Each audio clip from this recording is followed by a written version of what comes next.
Sveiki. Visą savaitę didžioji dalis mūsų vietinių politinių triukšmų vis sukasi, aišku, apie koalicijos formavimą. Kol kas tos pastangos labai sunkios, nežinia, kuo baigsis, gali būti, kad nesėkmė. Iš pradžių pasitraukė Skvernelio vardan Lietuvos, dabar aikštėjasi valstiečiai, taigi visiems kyla klausimas, kas vyksta ir kodėl. Tai šį kartą pabandysiu ir padėti išnarplioti šitą gana keistai atrodančią situaciją. Peržiūrime, kas yra viešai žinoma, viešai prieinama ir taip pat nepamirštant, ką mes apskritai žinome apie tuos veikėjus. Ir sudėliojam visus turimus taškus. Ir pažiūrime, kaip jie atrodo bendrai. Pirmiausia, dabar šiuo metu valstiečių atstovai sako, kad darybų pasiekti rezultatai yra pakankami, kad jie galėtų toliau tęsti dėrybas, bet nepakankami, kad būtų galima pasirašyti koalicinę sutartį, žodžiu, kalbama apie vilkinimą toliau, nors po kelių valandų Aurelijus Veryga bemaž pamosavo ultimatumų, kad visai neaišku, kaip čia bus, gali būti taip, gali būti ne, greičiausiai jie apskritai nieko nepasirašys. Šiai minutė prieš darant įrašą maždaug tokios oficialios žinios. Veryga yra pabandęs labai šykščiai detalizuoti, dėl ko tos dėrybos netenkina jų. Sako, pacituosiu čia jį truputį, visgi tai yra dėl mums svarbių dalykų, mokesčiai, vaikų skaičiai klasėse ir daug visokių kitokių reikalų, citatos pabaiga.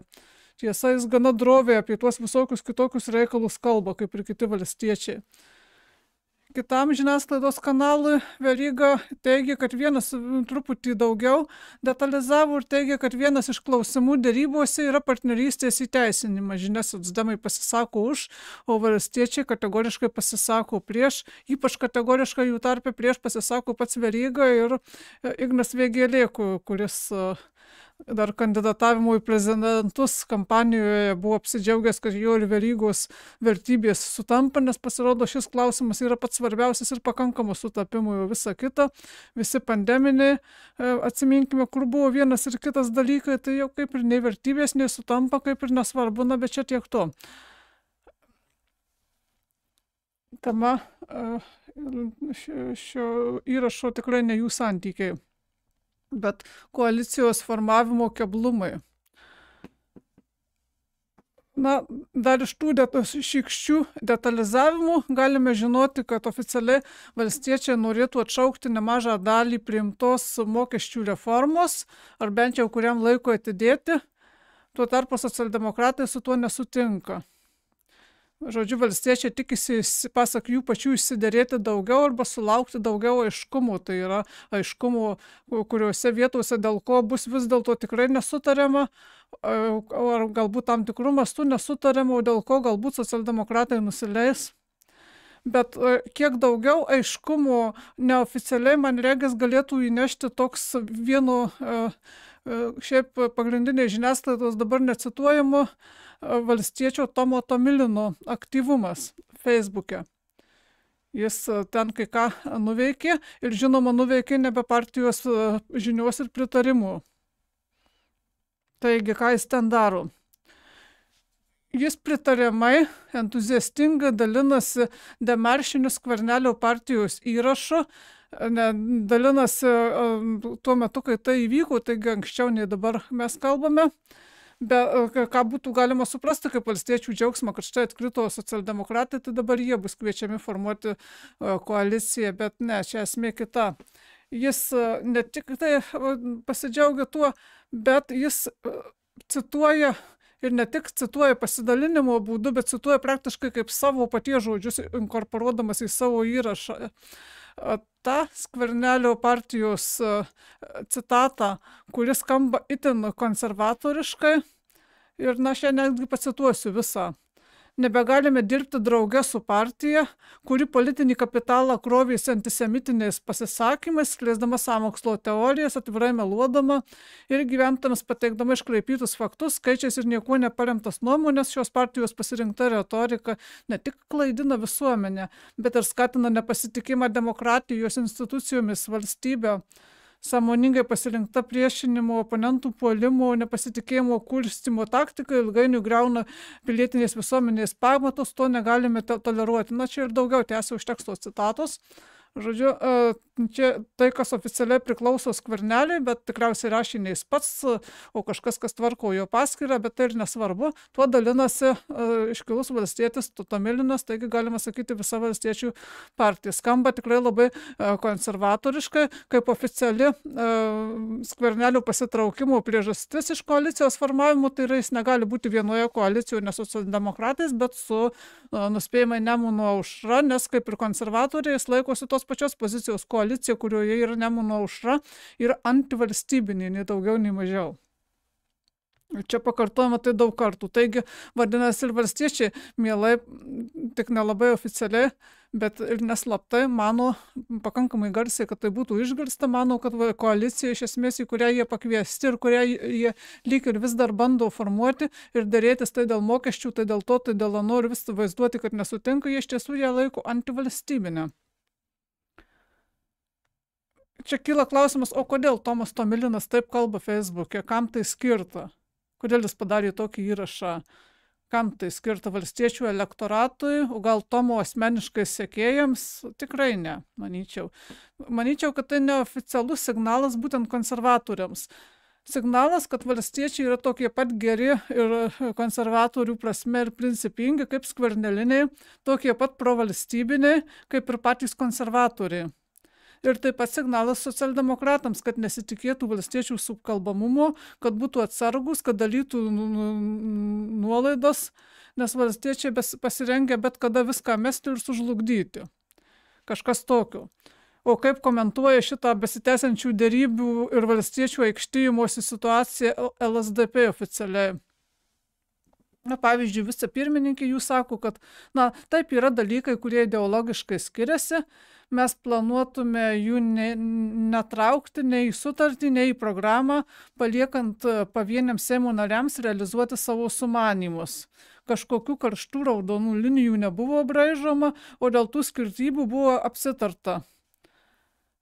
Taigi, matom, kad socialdemokratai viešai demonstruoja gana įspūdingą lankstumą ir viltį sudaryti koaliciją, kad jie, vadinasi, tų dalykų, dėl kurių nesutariama į savo programą šios kadencijos darbų neįtrauks ir paliks individualiai partijos narių iniciatyvai spręsti, kaip pasielgti, bet žodžiu, jie rodo, kad čia nebus jiems pirmaeiliniai dalykai, jie dėl to linkę, kaip patys sako, nebrėžti raudonų linijų, tuo tarpu valstiečiai jas brėžia. Jeigu socialdemokratai viešai rodo lankstumą ir valią ir viltį sudaryti koaliciją, tai valstiečiai, būdami patys tik pakviestieji, nediktuojantys taisyklės, bet tik galimi svečiai, jie demonstruoja valią sabotuoti. Tada kyla klausimas, kodėl jie taip elgiasi. Tikisi ko? Pavyzdžiui, išreikalauti iš socialdemokratų paklusti valstietiškiams programiniams nuostatams, priversti visus savo narius, vadinasi, balsuoti ne pagal savo įsitikinimus ir ne pagal partijos, kurie jie priklauso programą socialdemokratų, bet pagal valstiečių. Ar jie tikisi rimtai to? Tikriausiai nesitiki, nes to nelabai gali būti. Socialdemokratų daugiau, būtent jie čia yra svarbiausi po šių rinkimų. Ir jie tikriausiai nesutiktų prarasti savo elektorato likučių, nes kas jų elektoratas šiandien yra. Tai pavyzdžiui, ženklę jo dalį sudaro jauni šiuolaikinė, ne kokia nors prosovietinė ar bolševikinė, kaip juos pravardžiuoja konservatoriai, bet šiuolaikinė vakarietiška prasme kairiųjų pažiūrų miestiečiai, kuriuos per 14 metų gana sunkiai socialdemokratai prisiaugino, bandydami neatsilikti nuo konservatorių, kurie augino jaunuosius konservatorius, tai socialdemokratai augino jaunuosius socialdemokratus. Žinoma, visai pagrįstai mes jau senokai juokaujame, kad socialdemokratai ir konservatoriai yra viena ir ta pati partija. Bet tam pagrindo duoda taip pat tai, kad šitas jų jaunas elektoratas pakankamai sutampa savomis pažiūromis, kurios nei konservatyvios, nei itin kairiosios, jos greičiau plačiaja prasme liberalius. Taigi prisiaugino socialdemokratai tokius, taip pat dalį jaukinos ir atplėšė nuo konservatorių jaunų žmonių, žadėdami savo laiku tai, ką tada prieš N metų konservatoriai kaip tik agresyviai puolė, smerkė ir pajuokė. Tai yra būtent ta liberalią šeimos politika, kuri dabar visus išgazdino Laisvės partijos pavidalu, bet kurią būtent entuziastingai dabar remia konservatoriai ne vienus metus. Ir žadėdami partnerystės, tai konservatoriams prieš imant šitą remti, tai pirmieji bandė nedrąsiai dar prieš atsirandant Laisvės partiją remti socialdemokratai. Ir tai gana logiška, nes tai yra, ką daro visos kairiosios partijos vakaruose. Jeigu jos bent kiek bando būti kairiosiomis partijomis, tai gana logiška. Vat, kad konservatoriai taip daro, tai nelabai logiška. Jie tiesiog bandė tokiu būdu surasti naują elektoratą, beišmirštant senajam, kuriam labai svarbu visus šios dalykus pasmerkti. Tai čia tiesiog tokia realpolitik, regis, buvo. Taigi, socialdemokratų tapatybė šie dalykai yra svarbus ir jų istorija. Būtų keista, jeigu jie staiga dėl valstiečių kaprizų imtų ir to atsisakytų. Veikiausiai neatsisakys ir veikiausiai ir valstiečiai tą supranta ir to negali tikėtis. Ko jie tada tikisi šitokiu keistu elgesiu ir kabinėjimusi ir kaprizais? Galbūt socialdemokratų rezignacijos iš viso suformuoti koaliciją, pamatyti, kad tai jau nebeįmanoma, kad nei vienaip, nei kitaip, kad viskas byra, kad visi, kuriuos gali pasikviesti, kažką tokio daro, vien tik su Nemuno aušra, tai aišku, būtų vėl tas dargi paaštrintas pravardžiavimas vadinant antivalstybinę koaliciją ir tai būtų labai trapi, silpnutė dauguma, kurią labai lengvai galėtų sabotuoti visi, kas tik atsidurtų opozicijoje nuo valstiečių iki konservatorių. Galbūt to norima. Tokio koalicijos subyrėjimo, kuris vestų galbūt į išankstinius rinkimus arba į kitokias rokiruotės. Čia kaip tik verta nepraleisti pro akis dar vieno galios signalo šiomis dienomis viešai pasirodžiusio, tai yra Kasčiūnas kaip tik oficialiai žada konservatorių partiją tam, ką jis vadina išmintingais valdančiųjų sprendimais. Išmintingi, tai aišku, čia prokonservatoriški. Taigi konservatoriai leidžia suprasti, kad jie rems viską, kas jiems patiks naujosios vienaip ar kitaip sulipdytos koalicijos programoje. Kas šiaip jau būtų ir logiška, ir kiekviena bent kiek mąstanti partija taip turėtų daryti, jeigu jie iš tikrųjų priimtina, ką daro jų politiniai nedraugai, tai kodėl neparemti. Bet ką reiškia šitas galios signalas? Kodėl konservatoriai šoka su pažadėjimu paremti vienus ar kitus dalykus, kaip tik šitoje sumaištyje koalicijos nesusiformavimo ir bemaž byrėjimo. Ir ar tai kaip nors paaiškina valstiečių elgesį šiuo metu, ko gero taip, nes, pirmiausia, galime klausti, argi kokie tikslės sprendimai būtų konservatorių akimis konkrečiai išmintingi, ko jie tikėtųsi. Pavyzdžiui, ar gali būti, kad jie remtų tuos valstiečių programinius punktus, kuriais šie tokie priešiški socialdemokratams? Ar gali būti, kad valstiečiai, pavyzdžiui, tikisi nesudarius koalicijos, kad sulaukti paramos konservatoriškos? Tai yra dėl partnerystės ir kai kurių šeimininių klausimų, nes būtų keista, juk TS LKD šiais klausimais dabar visiškai sutarė su socialdemokratais, mano tą patį, nors praeityje manė visai priešingai. Ir yra labai svetima valstiečiams. Atrodytų keista tikėtis tokios paramos ir tokio sutarimo, bet keista, jeigu manome, kad visi žaidžia rimtai ir esam naivus ir pasiduodam jų šitoms vertybinėms kalbelėms iš visų pusių. Manau, kad konservatoriams šie šeimininiai klausimai ir partnerystės rūpi nei kiek.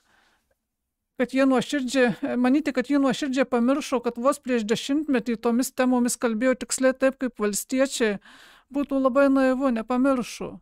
Būtent jie prieš 10 metų kalbėjo dar radikaliau šiais klausimais prieš visą dabartinės Laisvės partijos politiką ir socialdemokratų kaip ir radikaliausi iš valstiečių ir kaip ir didelė dalis disentų.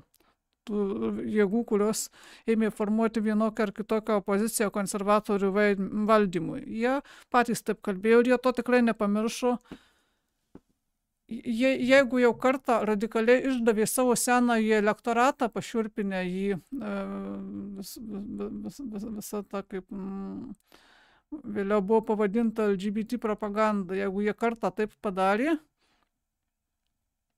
nemirktelėjo ir išlošė politiškai trumpalaikėje perspektyvoje, tai jie vardan sėkmingo naujo politinio restarto po tokios griūties jie tikrai taip padarytų dar kartą, jeigu tik manytų, kad tai apsimokės. Jie lygiai taip pat išduotų ir partnerysčių laukiančius savo naujus rinkėjus ir naujus rėmėjus, nes nepamirškime, kad konservatoriai turi savo, kaip jie kurį laiką bandė apsimesti konservatyvų į sparną, tuos, kurie kalbėdavo būtent labai radikaliai prieš šitus dalykus. Niekur jie nedingo, jie gali tai ištraukti dabar vėl ir pridėti prie valstiečių. Jie šitą rinkėjų išdavimo ir jų lūkesčių apvylimo ir visiškai savo turinio pakeitimo operaciją gali, jeigu jau kartą atliko, gali atlikti dar ir dar kartą. Tai yra, jie gali padėti valstiečiams teisėtai likviduoti tai, ką jie vadina antivalstybinę koaliciją, kaip neveiks neteisėtai. Ta prasme, jeigu nesugeba socialdemokratai suformuoti koalicijų su niekuo nesugeba susitarti, tai beliktų jiems atsisakyti šito sumanimo, arba kviestis konservatorius kaip vienintelius, su kuriais įmanoma.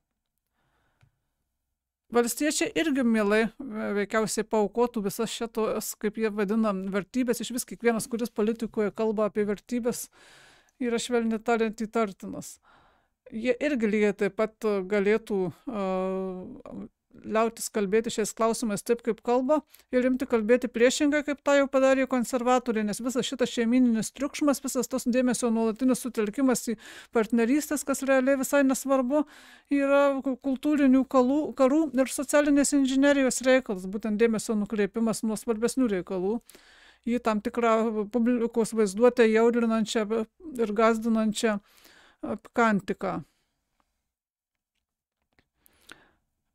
Tai yra vieni ir kiti galėtų galvoti, vadovautis tokią logiką, pavyzdžiui, konservatoriai, kad ir su valstiečiais, bet bent jau prieš antivalstybininkus. Ko nepadarysi, kad prieš antivalstybininkus, kad valstybę išgelbėtum, sugriaudamas antivalstybinę koaliciją. Tuo tarpu valstiečiai lygiai taip pat galėtų galvoti, kad ir su konservatoriais, bet kad tik nebūtų partnerysčių, ir kas, kad tai konservatoriai, bet kad tik partnerysčių nebūtų. Jeigu tik konservatoriai staiga imtų tam pritarti, ir aš įtarčiau, kad jie imtų tam tikroms aplinkybėmis pradėjus klostytis šią kryptimį, jie mielai galėtų padėti valstiečiams kelti triukšmą prieš partnerystės. Kodėlgi ne? Nepaisant to, kad iki šiol karštai rėmė. Tikriausiai jie taip ir padarytų. O tada, jeigu jie tik taip padarytų, tai staiga dėl partnerysčių neleidimo džiaugsmo valstiečiai pamirštų viską, visas pandemijas, visus galimybių pasus, visus kitus nesutarimus ir nuoskaudas, staiga vertybės imtų sutapti taip pat, kaip Igno jau kartą sutapo su Verygos vertybėmis. Iš jų būtų galima tikėtis kažko tokio. Tai yra tiek vieni, tiek kiti garsiai išranda kažkokią paiką priežastį, dėl ko negali su kažkuo kartu dirbti. Paiką ar neteisingą priežastį, kurie patys netiki, tarkime, visi tie nuo konservatorių iki Skvernelių ir valstiečių, kurie kalba apie antivalstybinę koaliciją ir gąsdina Žemaitaičiu, puikiai žino, kad Žemaitaitis nesvarbu ir kad jis nei joks antisemitas, nei pogromų Lietuvoje prieš žydus neketino surengti, nėra čia nieko antivalstybinio. Jie žino, kad šneka tiesiog niekus tyčia, kad tai skirta viešiesiems ryšiams. Bet pateisinimui, kodėl reikia organizuotis prieš tam tikrą kompaniją ir ją išstumti ir pakeisti kitą, nesvarbu, tiesiog pakišama priežastis. Tai priežastis, kurie jie patys netiki, o tuo tarpu valstiečiai irgi elgiasi visiškai pagal tą pačią schemą, dabar boikotuodami socialdemokratus, neva dėl ideologinio principingumo ir dėl partnerysčių, čia staiga svarbiausia. Irgi priežastis, kurią galima numesti, bus rinkėjams pasakyti, kad štai dėl to ir pasiteisinti, jeigu sudarys vėliau sąjungą su konservatoriais. Nes juk dėl valios pasipriešinti partnerystėms ir kitiems dalykams su tuo einantiems, tai niekas nebus per mažai. Tiesiog tikroji priežastis būti su tais ir vieniems ir kitiems, kurie iš tikrųjų valdo prieš tuos, kurie staiga iššoka kaip nepakankamai suderinti. Aišku, aš jokių būdų nemanau, kad tas inspiruojantis epitetus antivalstybinės koalicijos Nemuno aušros buvimas kuo nors yra opozicija, nėra tai jokia reali opozicija, nei grėsmė. Epitetai jų atžvilgių yra tik ir skirti sutelkti juos dėmesį ir nukanalizuoti visas realiai opozicinės jėgas nepavojinga kryptimi. Tai nėra, kad čia jų kažkas bijo, bet tiesiog matyt būtų sunkiau kalbėti, sunkiau prastumti įvairius suderintus klausimus. Tuo tarpu tiek iš socialdemokratų, su kuriais tradiciškai konservatoriai puikiai dirbo ranka rankon, bet dabar matyt trukdo tai, kad šie nenori atsikabinti nuo Nemuno aušros. Tiek valstiečių pozicija prieš konservatorius irgi realiai matyt motyvuota tos pačios schemos, to paties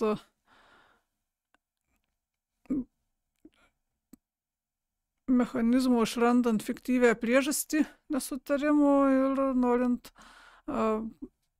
patraukti neparankius žaidėjus, ne dėl to, kad jie iš tikrųjų labai opoziciniai ar kažko kliudo, bet su jais turbūt dar neišmokta dirbti. Su konservatoriais, su socialdemokratais mokėjo, su valstiečiais irgi puikiai mokėtų, štai su kažkuriais kitais veikėjais, galbūt kai kuriais konkrečiais socialdemokratų partijos nariais ar kai kuriais iš neprognozuojamos Nemuno aušros kompanijos, jie tiesiog nežinotų, ką daryti. Tuo tarpu iš valstiečių galima patikimai tikėtis, kad jie ims ir sutiks su bet kuo kitoje srityje, padarys visokiausių nuolaidų, jeigu tik tai jiems šiuo metu esą pačių svarbiausių vertybinių klausimų bus padėta kelti triukšmą ir padėta pasiekti rezultatų. Jeigu pavyks, tai visą kitą jie pasirašys. Tai štai manyčiau, kad čia vyksta visumoje kažkokia rokiruoti, kaip suardyti apskritai bet kokias socialdemokratų pastangas su bet kuo kitu, išskyrus galop su labai netikėtomis jėgomis, kaip konservatoriai, sudaryti valdančią daugumą ir joje patiems būti. Tiesiog kaip pasiekti, kad nebūtų valdančios daugumos, bet tų, kurie geriausiai mums yra nutikę ir kurie niekaip negali susitaikyti iki šiol su pralaimėjimu vienais ar kitais būdais, jie tikisi sugrįžti. Ir todėl visaip sabotuoja bet kokius bandymus gaminti koaliciją. Ir ar ši hipotezė pagrįsta, paaiškėtų, matant, kad konservatoriai staiga pradėtų kalbėti kažką labai radikaliai prieš partnerystės ir prieš visus atitinkamus šioje temoje eskaluojamus dalykus. Tikriausiai taip gali nutikti. Jei kartais taip nenutiks, tai kągi vadintųsi, kad hipotezė klaidinga. Pažiūrėsime. Susitiksim po savaitės.